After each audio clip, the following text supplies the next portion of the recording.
In my earlier video, I had spoken about how the flat purchasers are being duped by the promoters and how liabilities towards flat purchasers are being evaded in the standard form agreement. But this video will have a certain specific discussion.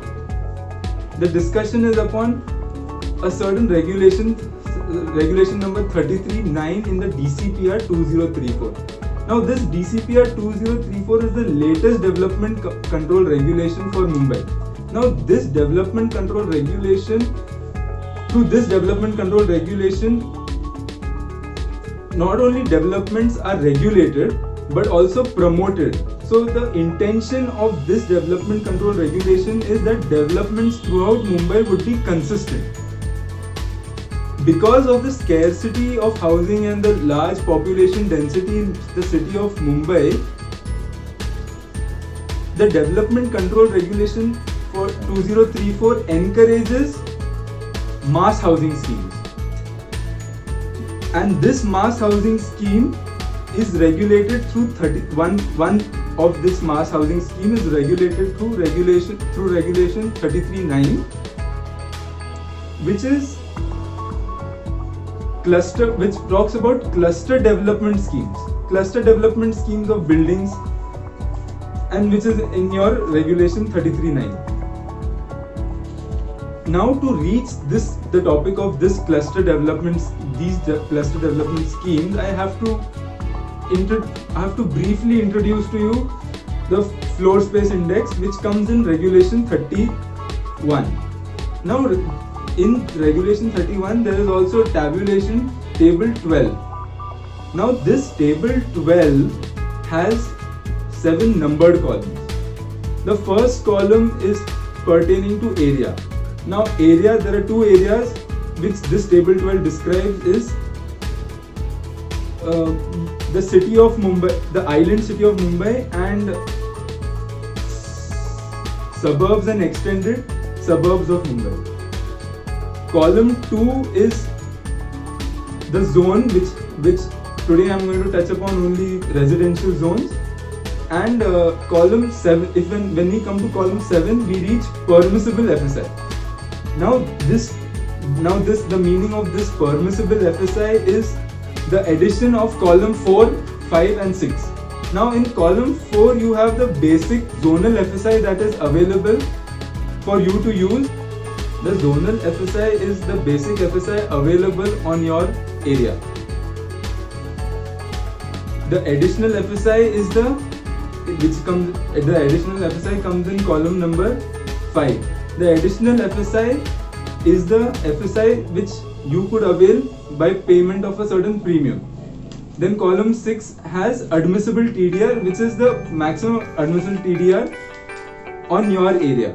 So which brings us to a calculation of column 4 plus 5 plus 6, which brings us to permissible FSI, which for the island city of Mumbai, for an area fronting a road more than 30 meters in width, is 3. For the area of Mumbai suburbs and extended suburbs, it is 2.6, and it is calculated in the same manner. Now the other thing I want to introduce is the concept of TDR. TDR is the compensatory FSI which the Municipal Corporation of Greater Mumbai gives to you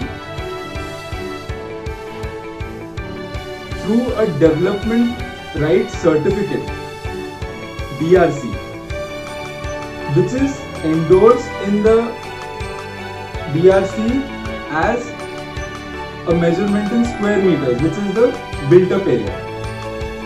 Now you can use this DRC to take advantage of the TDR which could be available as per the regulations on your area.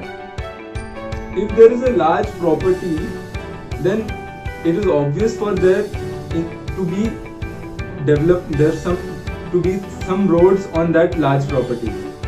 Now if this large property is the area which concerns you, then upon that large property, in the development plan there will be on that large property some space assigned for some amenity which will fulfill another public purpose. Now because this area is to be surrendered by you to the Municipal Corporation of Greater Mumbai, then you will get compensation. So this compensation will be given to you in the form of TDR.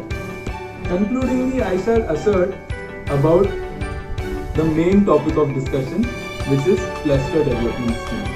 Now cluster development scheme, as I've already mentioned, it comes under regulation 33(9). A cluster development scheme undertaken by the Municipal Corporation of Greater Mumbai or MHADA through any of its agencies, or the Municipal Corporation of Greater Mumbai and MHADA jointly with cooperative housing societies or cooperative housing societies of Hutman developers, cluster development schemes undertaken by landowners and cooperative housing societies and cooperative housing societies of Hutman dwellers can avail of FSI 4. Now this FSI 4 is a really big thing, which I'll explain how. Now also there is also another catch to it. If your FSI, due to all your incentives, is more than 4 by the regulations under that under regulation 31, then that FSI which is more shall be used for this cluster development scheme.